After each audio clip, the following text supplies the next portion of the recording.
get an exact timeline as to how we would jettison both of those parts of the current stack. After the dips burn as you plan it now, what sort of mid-course correction capability do you have, and what sort of mid-course corrections do you think you'll need? Okay, of course, the burn that we're going to do is, as I said, still being discussed, in the sense that we could do a reasonably average size one of about 890 feet per second, or we could do a much larger one which would use most of the fuel in the dips burn. The difference in those two burns is that for the smaller burn we would land at an elapsed time of 142 hours. For the larger burn, which runs closer to dips depletion, we would land at 118 hours.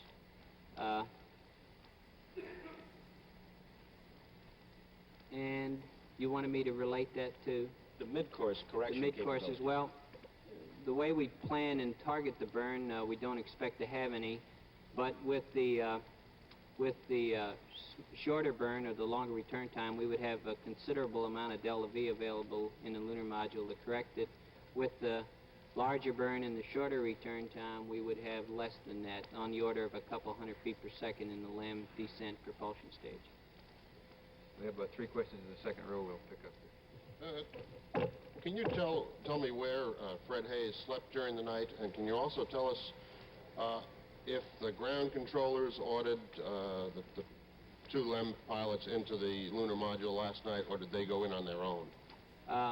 To the best of my knowledge, Fred slept in the command service module, probably on the couch or maybe on the floor. I don't think that we had to order them into the LEM last night. I think as the situation was stabilizing in the command module and we knew that we had the kind of problem that we did, I think they were on their way when we finally got around to talking to them about it. As a matter of fact, we were just picking up with the procedures to activate the LEM, and I assume that they were on their way with the hatch work by the time we got to talking to them about the procedures.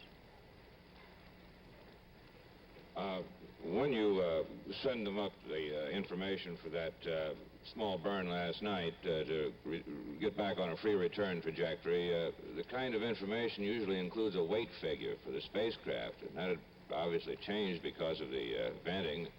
How did you know what weight to give them, and how are you going to handle that problem on this big burn?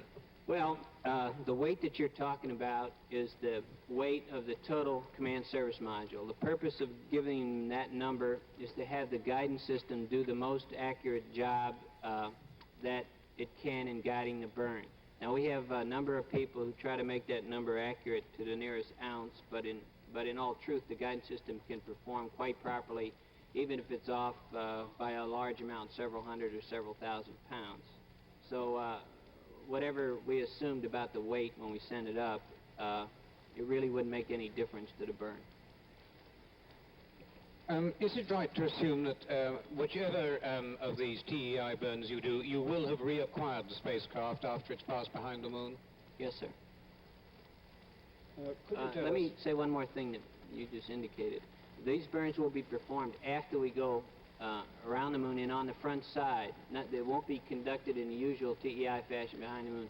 They'll be conducted about 2 hours after acquisition, after they come around. Okay? Could you tell us, please, whether there have been any private conversations with the crew and whether any are planned? There have not been any, and I don't know of any planned. Do you gain any flexibility from the fact that the ascent propulsion system is there? Does that enter into your contingency planning at all? We could use it. It's a more difficult task than the burn in the descent stage. Hal, you want to talk about it anymore? Yeah, right now with the ascent propulsion, we have in the neighborhood of 720 feet per second delta V capability. But to utilize that, you're going to get rid of the descent stage, which we don't want to do. And we do have adequate margin in the dips right now, so we're not really entertaining any idea of using the APS, but the capability is there if we need it. APS is ascent engine. If you do the super fast return, where would the splashdown approximately be? Tom? What was that question again? He wants to know where we would land if we came back at the 100.